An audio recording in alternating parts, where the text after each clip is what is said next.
परम पूजनीय श्री सद्गुरु संत ज्ञानेश्वर महाराज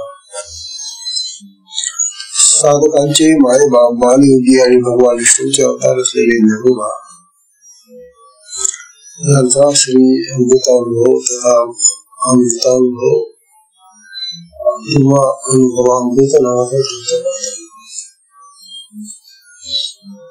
या अमृतानुभवाचं पहिलं प्रकरण शक्ती समावेश, शिवशक्ती समावेश.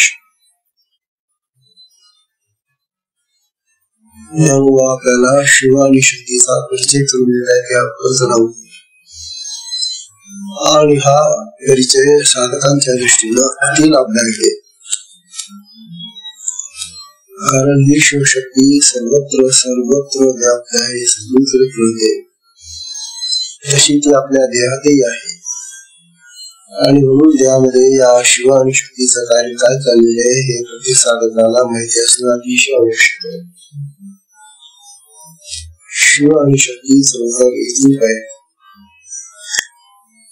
कधी दोन दिसतात तर कधी एक होतात, कधी दोन दिसतात तर कधी एक होतात. असा त्यांचा खेळ आणि तो सूक्ष्म मधला खेळ आहे ना. ते अशा जगातला देहातला खेळ नाही. शिवतर कमालीचा कल्पना ठीक आहे, तसा आहे तो कोणाशी, पण त्याच्यामध्ये मिळणारी जी शक्ती आहे ती सुद्धा तशीच आहे. मग ते एवढं आहे मात्र ती आपल्याला अनेक प्रकारचे लाभ देते, फायदे देते, अनुभव देते. तो जो शिव विचारा तो स्थिर असतो. म्हणून त्या शिवाकडे जाण्यासाठी आपल्याला या शक्तीचा आश्रय घ्यायला पाहिजे. शक्तीच्या साह्याने आपल्याला शिवाकडे जाता येतं, आपल्याकडे जाता येतं, त्या आत्मिक स्वरूपामध्ये जाता येतं. हा जो प्रचार आहे आपल्या साधनेतला, विशेषतः शक्तिपात मार्गातला, तो ज्ञानोबा आपल्याला विशेषतः अनेक दृष्टांतांनी समजून सांगताय. कालची 41वी निमित्त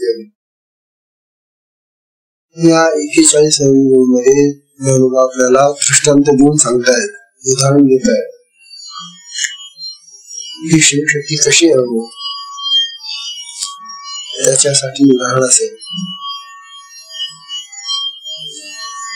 जैशी का समीरे सकट गती,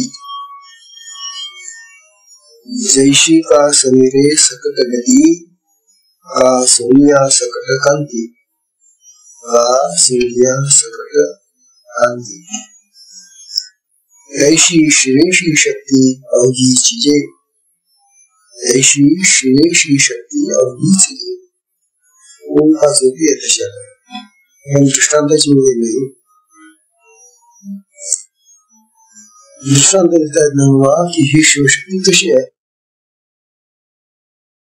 जैशी का समीरे सकट गती, समीर म्हणजे वायू, वारा, वाऱ्याला समीर म्हणतात.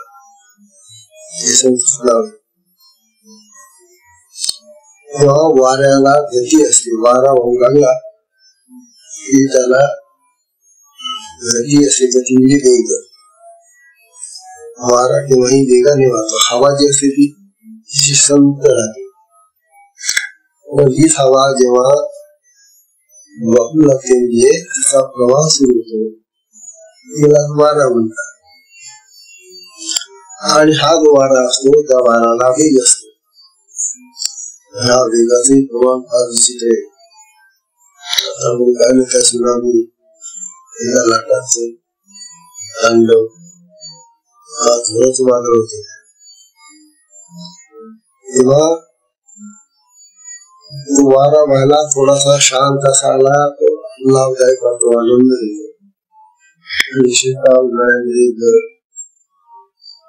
वाहत असला तर त्या लाटा वाऱ्याच्या झळाला, थंडीमध्ये वाहत असला तर थंडीच्या आपल्याला लाटा बसतात. जेव्हा आपण रक्त झालेला असतो, करत असतो, त्यावेळेला जर थोडासा वारा आला तर चांगला वाटतो. असा हा वाऱ्याचा अनेक प्रकारचा गतीचा प्रकार आहे. किंवा म्हणजे तेव्हा पण जसा वारा आणि त्याची गती हे दोन करता येईल. आपल्याला हे वाऱ्या तू वारा राहा, ही जी गती ना करून टाक, तुझा वेग बाजूला कर. वारा आणि त्याची गती यांचा एकमेकांचा संबंध आहे की ते दोघं भिन्न होऊ शकत नाही. त्याप्रमाणे त्यांना सांगतात शिव आणि शक्ती हे असे दोन आहे. नावं तर दोन आहे, जसं वारा आणि गती दोन नावं झाली. नावं जरी दोन भिन्न असली तरी त्यांचं स्वरूप एकमेकांनी एकत्र मिसळलेले असतात. त्याप्रमाणे ही जी शक्ती आहे आणि शिव आहे, हे शक्ती आणि शिव नावं दोन आहे, परंतु ती शक्ती शिवाचं ते अंग आहे, शिवामध्येच ती असते, शिव स्वरूप आहे. नंतर दुसरं उदाहरण देतात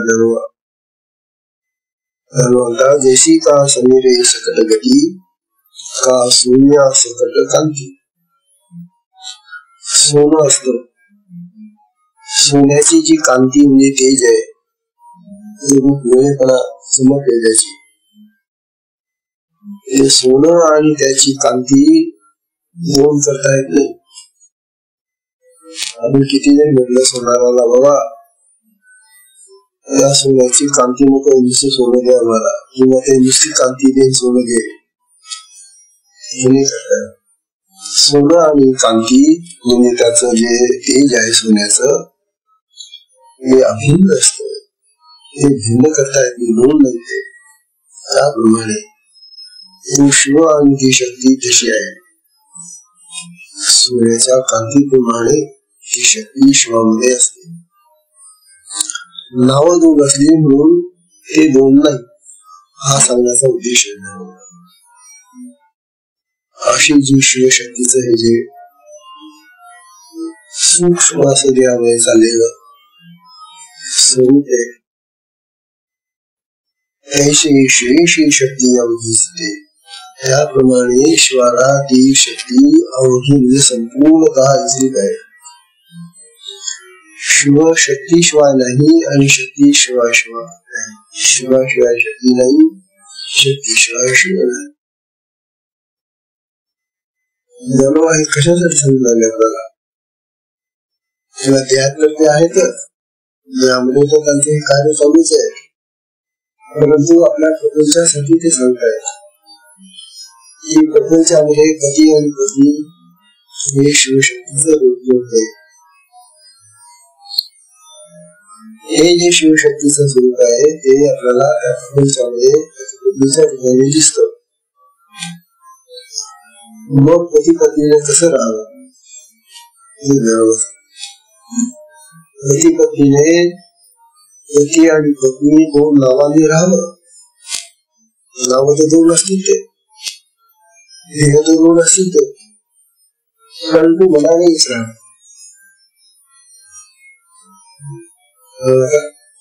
त्यांची मन एकरूप व्हावी.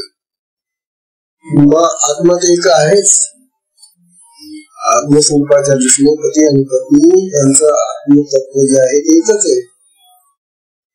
आत्मतत्वाने जर एकरूप आहे तर मग मनानेच का शिवले होता हो. हे पडत नाही आणि आवडते म्हणजे मला हे आवडत तुझं हे मला. ही जी आवड निवड संसारामध्ये निर्माण होते त्या आवडी निवडीमुळे ते एक असूनही अनेक भिन्न होतात आणि मग त्या संसारामध्ये जेव्हा भिन्नता येते द्वैत येतं त्या वेळेला सुख शांती समाधान गुण पूजासाठी पाहिजे हे आपल्याला प्राप्त होते. अशा प्रकारचा हौद्विक धर्म आपल्याला या निमित्ताने देत आहे. त्यानंतर आता पुढचा प्रकार येतो ते दाखलाच आहे उदाहरणच आहे. ज्ञानोबा दुसऱ्या उदाहरणाने सांगता येतात. कस्तुरी सकट परिमळू का कस्तुरी सकट परिमळू का उष्णे सकट अनळू का उष्णे सकट अनळू ऐसा शक्तीशी केवळ शेचलो. याही दाखल्यामध्ये ज्ञानोबा ते समजलेलं आपल्याला उदाहरण देणं घेतलं. उदाहरण काय कस्तुरी असते सुगंधी असते ती सुगंधी कस्तुरी आणि तिचा जो सुगंध तिच्यामध्ये तो भिन्न नसतो. कस्तुरी सकट परिमळ परिमळ म्हणजे सुगंध. तेव्हा कस्तुरी आणि तिचा सुगंध जसे एकरूप असतात आपल्याला असं म्हणता येत तेव्हा फक्त त्या कस्तुरीचा सुगंध द्या कस्तुरी नको. कस्तुरी आणि सुगंध जसे एकरूप असतात किंवा दुसरे उदाहरण देतात ज्ञानोबा उष्णे सकट अनळू. उष्ण म्हणजे उष्णता आणि अनल म्हणजे अग्नी. अग्नी आणि उष्णता भिन्न नसते. अग्नी म्हटला की तो उष्ण असणार, बर्फ म्हटला की तो थंडच असणार. हे त्यांचे गुणधर्म येते त्यांची शक्ती येते ते जसे एकरूप राहतात. अग्नी आणि अग्नीची उष्णता जशी एकरूप त्याप्रमाणे तैशी शक्तीशी केवळ त्याप्रमाणे या शक्तीला तो शिव त्याप्रमाणे समजतो की मी आणि माझी शक्ती एकरूप आहो.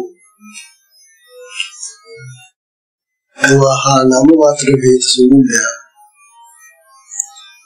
नामाचा भेद देहाचा भेद विसरून जा संसारामध्ये आणि पती पत्नींनी मनोरूपाने एकत्र राहावं. अंतःकरणाने एकरूप राहावं. अंतःकरण ज्यांची जुळले त्यांच्या जीवनामध्ये आनंद येतो, सुख येतो, समाधान होतं. हे धर्म आपल्याला या दृष्टांतातून सांगतो. आता ही जी शक्ती या शिवात राहते ती शक्ती ज्ञानोबा सांगतात शक्तीचे आता अनेक प्रकार होतात कारण ती विविध रूपाने नटते नव्हती. पण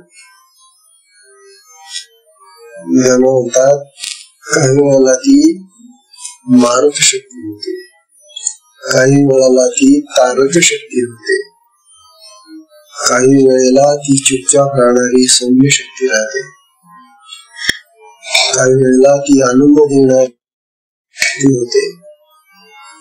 अशा प्रकारे ह्या शक्तीचे जे गुणधर्म आहे ते विविध प्रकारचे आहेत. शक्तीचा अनुभव येत असताना आपल्याला सुद्धा क्रियांमध्ये असे अनुभव येतात. जेव्हा ती अत्राळ वित्राळ गर्जना करणारी भयानक होते ना तेव्हा ती त्या शरीराला असं वाटतं की फाडून लागते की काय. तुम्हाला जर काही उदाहरणं सांगितली अत्राळ वित्राळ शक्ती आश्चर्य वाटेल. आपले साधक होते मुंबईच्या आश्रमामध्ये. तेव्हा त्या मुंबईच्या आश्रमामध्ये आपली विहीर जशी आता छोटासा आड आहे आपला झाकलेला आहे, तिथे मोठी विहीर आहे.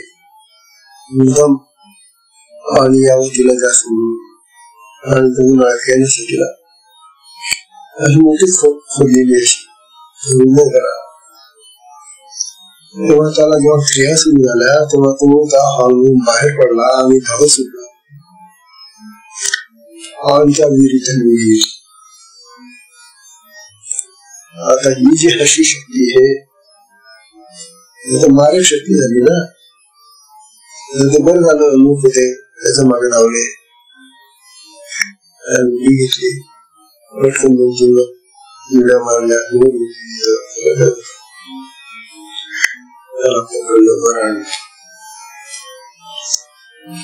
अशी जी शक्ती आहे ही मारक शक्ती आहे.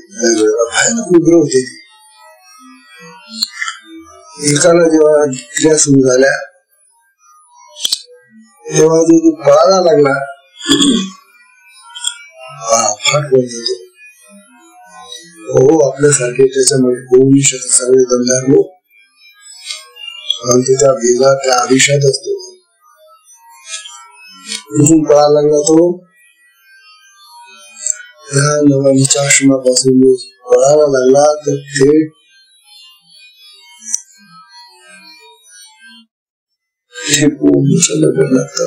पनवेल जायचं.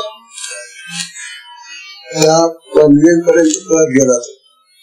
पनवेल किती लागलो 15-20 किलोमीटर जास्त आहे, 15-20 किलोमीटर आहे. पेक्षा जास्त असेल तो. आणि तो वेगाने पळून आला आणि तो रस्ता जो आहे ना तो फार वाहतुकीचा रस्ता आहे, अतिशय वाहतूक आहे त्या रस्त्याला. शक्तीचं काम बघा.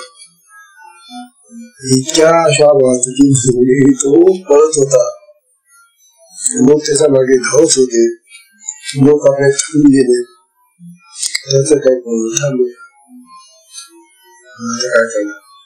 मग काही लोकांनी सायकली काढल्या, घेतल्या रस्त्यातल्या लोकांच्या मागेच्या ओळख्यावर शिकवून त्यांना पकडण्यात आलं. काही लोकांनी सायकलने दुसऱ्याच्या मागे पळतायत तरी सुद्धा सायकलीने सापडला. बघा किती होता. तरी असं की मग ट्रक आला.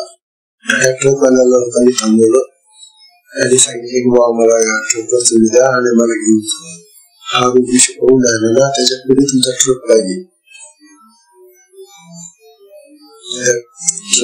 चांगला होता विचारा. त्याने त्या लोकांना बसवलं आणि ते त्या ट्रक घेऊन चालले पुढे त्याच्याबरोबर. आणि मग तो धावून येत होता मागे. शेवटी तो त्या पनवेलच्या स्टँडवर थांबला, बसला. तिथं हवा गुम झाला. आधी कोण पोचले तिथं खाली. मग त्याला पाणी पाजलं, हे केलं, शांत केलं आणि घरी आणलं. हा जो प्रकार आहे शक्तीचा हा खरोखर मारक मारक शक्ती तिथे काय शरीराचा आनंद काय झालं. अशा उद्देशाने काही वेळेला भयानक होतात तेव्हा तारक शक्ती असते, काही वेळेला मारक आहे. ती तार नाही, त्याला जाऊ देत नाही, पण तो आपल्याला भीती वाटते ना याच काय होईल म्हणून त्याच्यासाठी धावावं. तेव्हा ही शक्ती जी आहे ही शक्ती अनेक रूपांनी अनेक गुणांनी सजते, अनेक प्रकारांनी आपल्या देहामध्ये काम करते. बरोबर आहे. तुम्ही ते जंगलात चाललेला आहात आणि जंगलामध्ये तुम्हाला वाघ दिसला आणि वाघ दिसल्यानंतर तो तुमच्यावर आरडाओरडा करून धावत येतोय आणि तुमच्या हातामध्ये हत्यार आहे, बंदूक म्हणा किंवा काय असेल हत्यार आहे. अशा वेळेला तुमच्यामध्ये ताकद पण आहे. मग त्यावेळेला विचीची शक्ती बरोबर त्याच्याशी लढण्याला तयार होते आणि त्याला जोरात करते त्या आता या ठिकाणी ती मारक शक्ती आहे ती पूर्ण आली. वाघाला मारणं हे सोपं काम नाहीये. तात्पर्य असं की ही शक्ती जेव्हा ते कशी उपयोगाला येईल हे आता आपल्याला माहिती होती, तिला माहिती. आणि जेव्हा ती तारक बनते म्हणजे वाचवण्याचं काम करते त्यावेळेला अनेक संकटातून आपल्याला सोडवते. ही शक्ती आहे. या शक्तीचं स्वरूप धर्म सांगताय बघा. आता पुढची मुली आहे तिथून मात्र भगवानचा शक्ती शिवशक्तीचा हा जो आतापर्यंतचा कथनाचा किंवा उपदेशाचा प्रकार झाला तो बदलला. हा आता वेगळा प्रकार आहे. ही ओळी इथून जी आहे आता हा ही ज्या ओळीमध्ये ज्ञानामध्ये सांगितल्याने ते आपल्याला आश्चर्यचकित करणार आहे.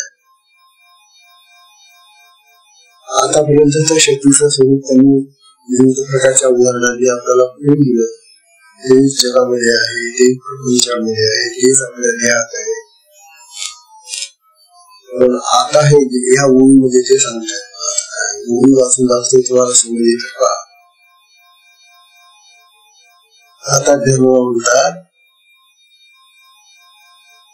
परमात्म्याच्या दृष्टीनं प्रकृती आणि पुरुष शिव आणि शक्ती दोघेही खोटे आहेत. आहे ना धक्का. परमात्म्याच्या दृष्टीनं हे दोघेही खोटे आहेत, खरे नाही.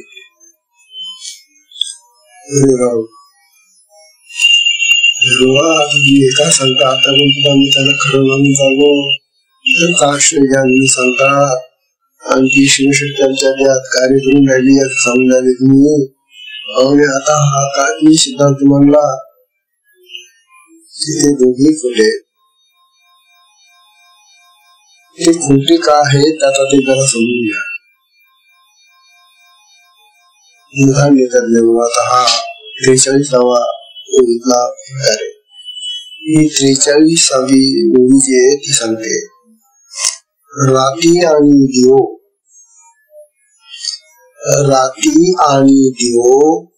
वादळी सूर्याचा ठाव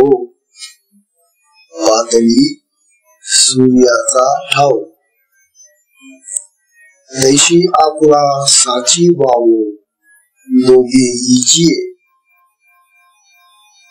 तैशी आपुला साची वावो दोघे इजिये.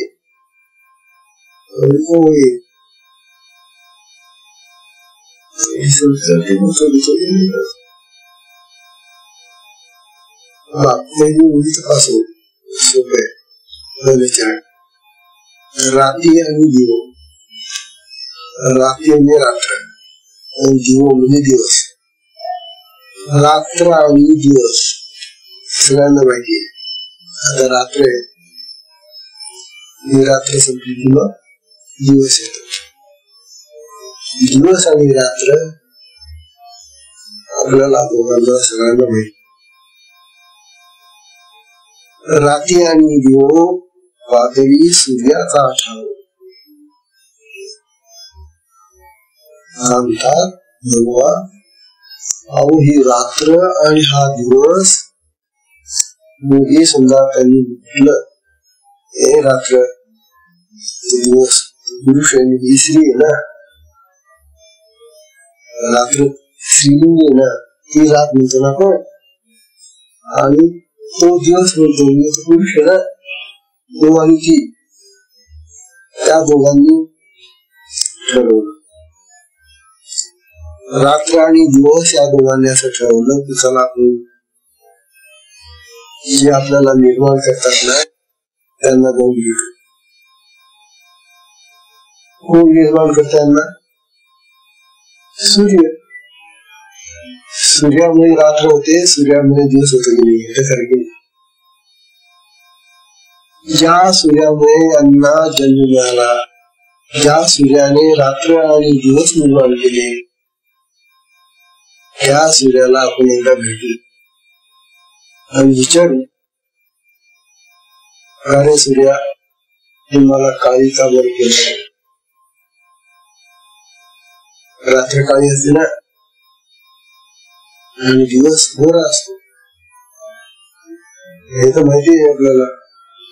दिवसातून असताना प्रकाश असतो ना, त्यामुळे तो गोरा, आणि रात्र अंधार त्यामुळे काळी. त्यामुळे त्या रात्रीने आणि दिवसाने ठरवलं की तू आम्हाला जन्म तर देतो, परंतु एकाला काळच ठेवतो म्हणून एकाला गोरच, असा भेद का करतो? मुलांना विचारायचं, सूर्या, आता सूर्यापुढे दोघी गेले गो, रात्र उभी राहील कधी? सूर्यापुढे रात्र जर गेली तर रात्र टिकेल का? नाही, तिने समजा सोडून दिली त्याची. आता बरोबर गेले ना विचारायला, आणि मुख्यतः म्हणजे इला जास्त पडली होती, त्या विचारांचा काळा होता म्हणून हिला जास्त भेटणं महत्वाचं होतं. मला गोरा भाग, त्याला तर काही फास विचारायचं नव्हतं. हटासाठी दोघं गेले सूर्यापुढे उभे राहिले. तेव्हा सूर्यापुढे गेल्याबरोबर आता ते येऊन आता एकदाच राहिला. हा विचार तुम्हाला, आमची जी पत्नी आहे ना, ती पण आली त्यांच्याबरोबर, पण तिच्या पुढे ती उभी राहू शकते. अरे बा, असं कसं? मी दोघांनी बरोबर यायचं ना भेटायला आम्हाला. हो महाराज, आम्ही घरून तसंच निघालो होतो, मला भेटायला आम्ही दोघं बरोबर तसंच निघालो होतो. पण काय चमत्कार, तुमच्या दारावर आल्याबरोबर ती गाय. असं का बरं झालं? कोणाच काय झालं? आता लाज वाटली का? महाराज, मला काही समजत नाही, तुम्ही का असं केला करावं? महाराज, तिला का बरं तुम्ही जन्म दिला? अरे पण मला दाखवतं खरी कोणाला जन्म दिला आहे ते, मला माहिती. दिवस आहे, मला काही ठाऊक. सूर्याला दिवस माहिती नसतो आणि रात्र माहिती, त्याला उगवणं माहिती. सूर्य असं कधीच म्हणत की मी रात्री निर्माण करतो आणि दिवस निर्माण करतो, असं कधीच होतही नाही तसं. त्याच्या उगवण्याने आणि त्याच्या मावळण्याने रात्र आणि दिवस होतात. तो मावळला आता बघा ना, गेला तो सूर्य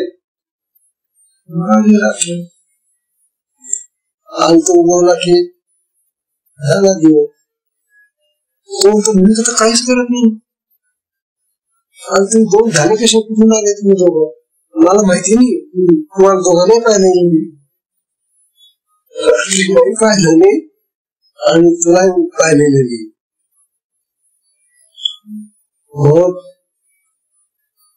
ज्या सूर्यामुळे हे दिवस आणि रात्र झाले, त्या सूर्यालाच माहिती नाहीये की ही रात्र असते, असा दिवस असतो.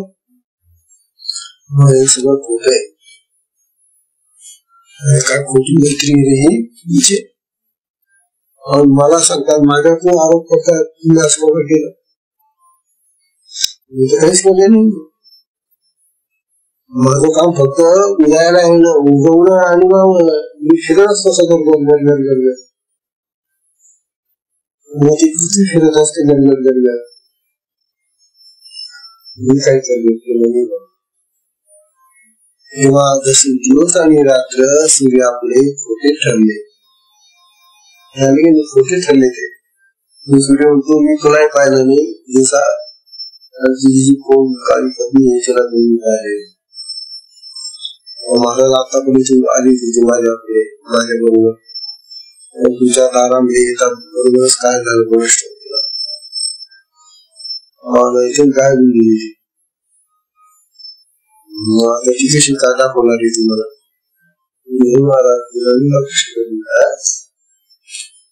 तिला दाखवतो तिची तक्रार घेऊन माझ्याकडे येतो मी काय करू मग अशा प्रकारचा जसा दिवस आणि रात्र हा जो प्रकार आहे हा सूर्यामुळे घडत असेल कदाचित परंतु सूर्य म्हणतो मी काही करत नाही या करता यायचा त्यांचा निर्माता मी नव्हे माझ्या उगवण्याने काही होत असेल तर मी काय करू मी कोणाला रात्र करतो कोणाला दिवस करेल कोण नाही माझ्या दृष्टीला मी पाहिलेच नाही त्यांना तर काय करू ज्याप्रमाणे दिवस आणि रात्र सूर्याला माहिती नाही सूर्याच्या पुढे ते दोघेही खोटे ठरतात खरे नाही ते त्याप्रमाणे शिव आणि शक्ती ही त्या परब्रह्मापुढे त्या परमात्म्यापुढे खोटे ठरतात हा विचार लक्षात घ्या ज्याला तुम्ही आत्मा आत्मा म्हणतात तो आत्मा आहे तरी कोण आणि त्या आत्म्यामध्ये जी शक्ती म्हणून कार्य करणारी क्रिया करणारी जी आतापर्यंत तुम्ही पाहिली ही क्रिया करणारी शक्ती तरी कोण आहे त्या परब्रह्माला माहिती नाही त्या परमात्म्याला माहिती नाही त्या ब्रह्माला माहिती नाही कारण ते दोघेही शिव आणि शक्ती त्या परमात्म्यातून प्रगट झालेला आलेले आहे तो परमात्मा प्रगट झाला की त्याच्यामध्ये शिव आणि शक्ती अभिव्यक्त होतात मी तर काही पाहिलेलं नाही शिवालाही पाहिलं त्या शक्तीलाही पाहिलं मी त्या सूर्यासारखा आहे त्या सूर्याला जसं उगवणं आणि मावळून फिरत असतो तसं मी परब्रह्म आहे झालेलं सगळ्या जगामध्ये बसवलेलं मला तरी ती शक्ती दिसली नाही आणि तो आत्मा तुमचा ज्याला तुम्ही शिव म्हणता तो शिव मला खायला मिळाला नाही म्हणजे परमात्म्याच्या दृष्टीनं परमात्म्याच्या स्वरूपाच्या दृष्टीनं तात्विक दृष्टीनं जर पाहिलं तर शिव आणि शक्ती हे परमात्म्याच्या दृष्टीने नाहीतच असा हा वेगळा प्रकार घडू आपल्याला समजणार शिवशक्तीचा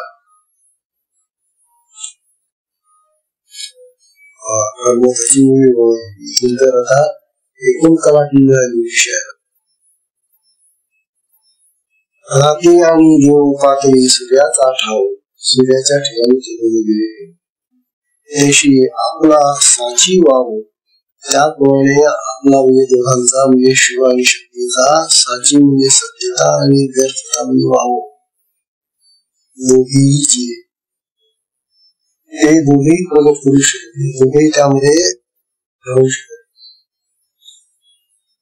तो शिव म्हणतो अहो महाराज काय करता आम्ही तर तुमच्यामध्ये होतो ना तुमच्यातून अरे असा गौतम मला काय माहिती तू शिव आहे तुझी शक्ती केली ती शक्ती त्याच्या आत्म्यामध्ये राहते परब्रह्माला पाहण्यापूर्वी शक्ती आत्म्यामध्ये जाते आणि ते दोघं असे आत्म्या परब्रह्मातून प्रगट झालेले आलेले परब्रह्माच्या अस्तित्वाने प्रकट होतात असा भाव आहे शिवशक्ती हा जो आता आपल्याला अनुभव देणारा प्रकार सांगितला जन्माने आतापर्यंत हा परमात्म्याच्या दृष्टीने खरा नाही त्याच्या जसं सूर्याच्या दृष्टीने दिवस आणि रात्र नव्हे त्याप्रमाणे परमात्म्याच्या परब्रह्माच्या स्वरूपामध्ये शिव आणि शक्ती नाही परब्रह्म जे आहे ते संपूर्ण एकच एक आहे मग एकही म्हणता येत नाही त्याला अखंड भरलेले ते आणि त्यातून हा जो शिव आणि शक्तीचा प्रकार आला प्रकृती आणि पुरुषाचा प्रकार आलेला तो माहितीतून आलेला आहे असा वेदांती सांगा तेव्हा परमात्म्याच्या दृष्टीने शिव आणि शक्ती सत्य ठरू शकत नाही असं आपल्याला कळलं. आता शिवशक्तीच्या स्वरूपासंबंधी हा वेगळा विचारात आपल्याला समजला. आता तिला सत्य का म्हणायचं आणि व्यर्थ का नाही असं का म्हणायचं. खरा कोण माता यामध्ये तीन येते, शिव, शक्ती आणि तो परमात्मा परब्रह्म. याच्यामध्ये खरं कोण. आता जे मूळ असेल तेच खरं की नाही. जिथून हे निर्माण होतात ज्यातून हे येतात ते मूळ परब्रह्म खरं आहे, ते खरं आहे. आणि ते जर खरं असेल तर यांची जागाच नाही करणार. तात्पर्य असं की तात्विक दृष्ट्या शिव आणि शक्ती आपला खरेपणा किंवा खोटेपणा सिद्ध करू शकत नाही असे जाणून आपल्याला या शिवशक्तीचं स्वरूप सांगताना सांगून आहे.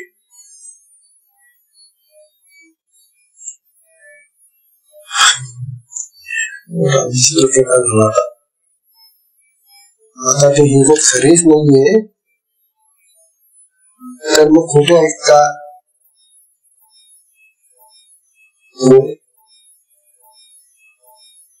शिव आणि शक्ती दोन्ही खरे नाहीये आणि खोटे नाही. काय झालं काय ही मूल्य आता सांगितली. या ओळीपासून आता विषय बदलला. तेव्हा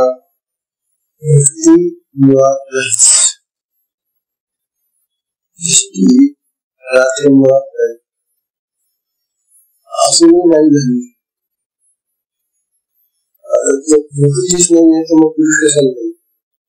कारण प्रकृती सापेक्ष पुरुष आहे. शक्ती सापेक्ष शिव आहे. शक्ती आहे म्हणून शिव आहे.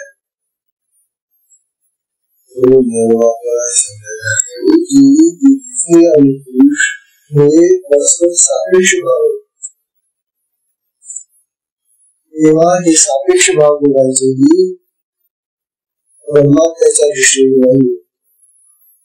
परमात्मा खरा आहे, परब्रह्म खरा आहे, तेच एक खरं आहे.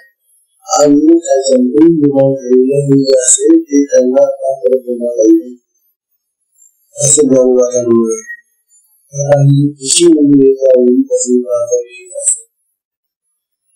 ज्ञानवाद आपल्याला काय ज्ञानवाद सांगणारे घरी जायचं का तुम्हाला पावसाचे चाललेलं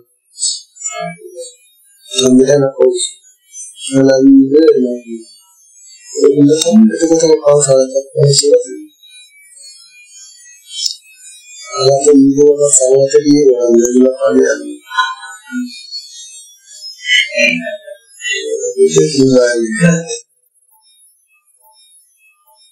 हरि ओम. सांगतात 44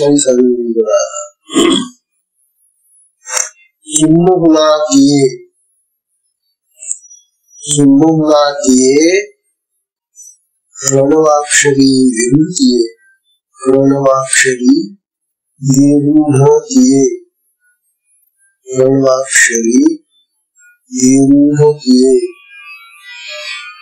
यशेची वैर्ये शिवशक्ती यशेची वैर्ये शिवशक्ती. कळतं काही. आता विषय थोडासा अवघड होत चालला.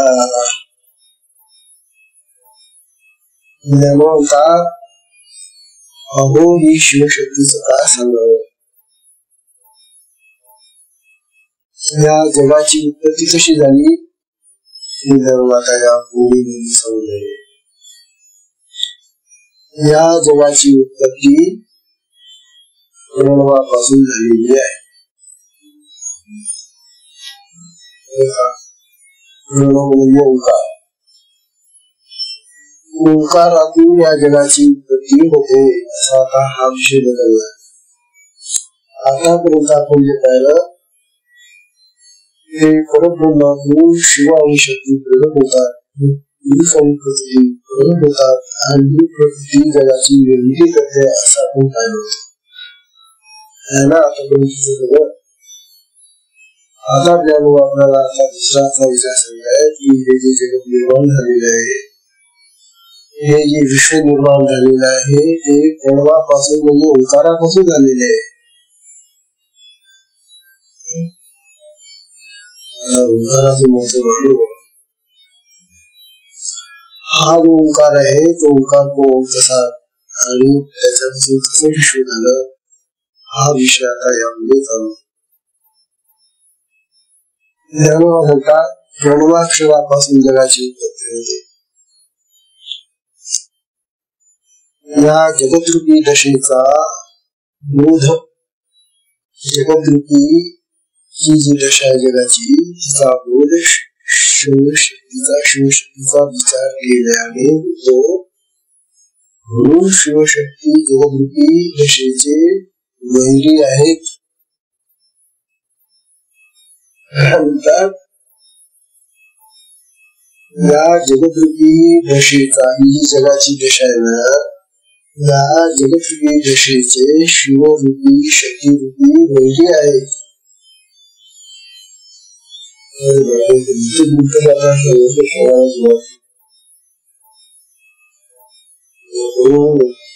शिवशक्तीचा विचार केल्याने आपल्याला असं दिसून येतं की ही जी जगद्रूपी दशा, जगाची जी दशा आहे, जगाची जी अवस्था आहे तिचा देवभाव आहे शिवशक्तीशी.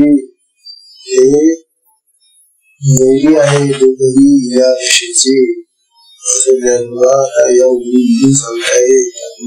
हे आता या समजून अतिशय महत्वाचं आहे. आता आमचा असा समज झालेला होता. या स्थितीमध्ये आम्ही आलो होतो की शिव आणि शक्ती कर्मभाग्यानं आपल्याला आपल्या देहातून प्राप्त झाली, जगात आहे आणि त्यामुळे आता सगळीकडे आम्हाला शांती समाधान प्राप्त केलं. आणि आता ज्ञानोबाचं जे सांगून राहिले ते असा काही विचार घेऊन राहिले मला की त्या विचाराने आता थोडासा खराब बसतो आम्हाला. कसली शिवशक्ती हे तर तुमचे त्या दशेचे, जगाच्या दशेची वैरी आहे ते. आता प्रणवाचा विचार आधी ते सांग. प्रणवापासून जगत निर्माण, ओंकारापासून जगत तयार होतं. ओम हे पहिला अक्षर त्याला प्रणव म्हणतात. हे प्राणस्वरूपी आहे म्हणून त्याला प्रणव. या ओंकारामध्ये 3.5 मात्रा आहे. ओंकाराच्या 3.5 मात्रामध्ये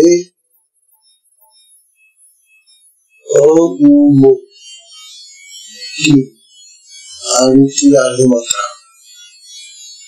अर्धा चंद्र असताना बिंब ती अर्धमात्रा आहे. आणि अर्धमात्रा या चौघांनी मिळून ओंकार होतो. सांगतात की हा जो ओंकार पहिला नाद ब्रह्मातून तयार झालेला आहे. त्याला नाद ब्रह्म म्हणतात, त्याला प्रणव म्हणतात. या नाद ब्रह्मामध्ये पहिला नाद निर्माण झाला तो जगामध्ये पहिला नाद जो ऐकायला आला तो ओंकाराचा नाद. आणि म्हणून याच्यामध्ये प्राण शिरलेला आहे, प्राणीचा येतो म्हणून प्राण्यांची प्रतीती झाली. आणि हा ओंकार जो आहे ना, ओम या ओंकाराचं जे स्वरूप आहे ते ज्ञान आपल्याला सांगताय की ओंकारामुळे ध्वनी निर्माण झाली. सगळ्या भाषा ज्या आहेत ना त्या ओंकारापासून निर्माण झालेल्या आहेत. जगाची सगळ्या जगाची जी निष्पत्ती निर्मिती आहे तशी झाली तो आता आपल्याला या ओळीपासून सांगायला सुरुवात करत आहे. आकार उकार विकार आणि मात्रा यापासून सगळ्या जगाची उत्पत्ती झाली. म्हणून सगळ्या पदार्थांची उत्पत्ती जर तिथूनच झाली आहे तो न होणार तिथंच होते. जिथून उत्पत्ती होते त्यातच न होते. जसं परब्रह्मातून हे सगळं जग निर्माण झालं आणि शेवटी उत्पत्ती स्थिती आणि लय झाल्यानंतर शेवटी त्या परब्रह्मामध्ये सगळं गेले. ज्याच्यापासून ते निर्माण होतं निर्माण झाल्यानंतर काही दिवस राहतो आणि काही दिवसानंतर पुन्हा त्याचा विलय होतो लय होतो. हे जे उत्पत्ती स्थिती आणि लय ह्या ज्या 3 अवस्था आहेत आपल्या निर्माण होतो उत्पत्ती म्हणजे स्थिती म्हणजे काही काळ राहतं आणि लय म्हणजे राहतो. आता या ओंकाराच्या या या 3 मात्रा आपल्याला असं दर्शवत आहे उत्पत्ती स्थिती आणि लय. हा विचार आहे आता ओंकाराचा. हा ओंकाराचा विचार ज्ञानोबा आपल्याला सांगत आहे. तेव्हा ज्ञानोबा आपल्याला या ओंकाराच्या संबंधी सारभूत असं पहिलं स्वरूपात आपल्याला निवेदन करताय. आकारापासून काय झालं, उकारापासून काय झालं आणि मकारापासून काय झालं आणि अर्धमात्रेपासून काय झालं हे ओंकाराच्या स्वरूपात आपण या सविस्तर पण आता शिक्षक पावसाची प्रगती सुरू झालेली आहे. समजा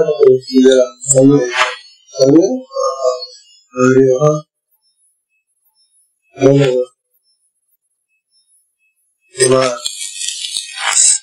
सार गोष्ट ओंकारापासून जगाची उत्पत्ती झाली. त्या दशेची प्रत्येक पुरुष वैरी आहे. हे जे ज्ञानोबाचं आता या कथन आहे त्याच्या विचाराने हे सर्व जग नष्ट होते. अर्थात जगदशेला शिवशक्तीचा विचार हा वैरीच आहे असं आपल्याला समजून आले. तो वैरभाव त्यांचा कसा आहे हे आता आपण आपल्याला वेगळा विचार आहे. शिवशक्तीच्या समावेशनामध्ये हा वैरभाव कसा आला आणि हा ओंकार जो आहे तो कसा प्रगट झाला आणि त्याच्यामध्ये हे जग कसं निर्माण झालं हा जो विषय आहे हा अभ्यासाचा विषय आहे. आपण याच्या संबंधी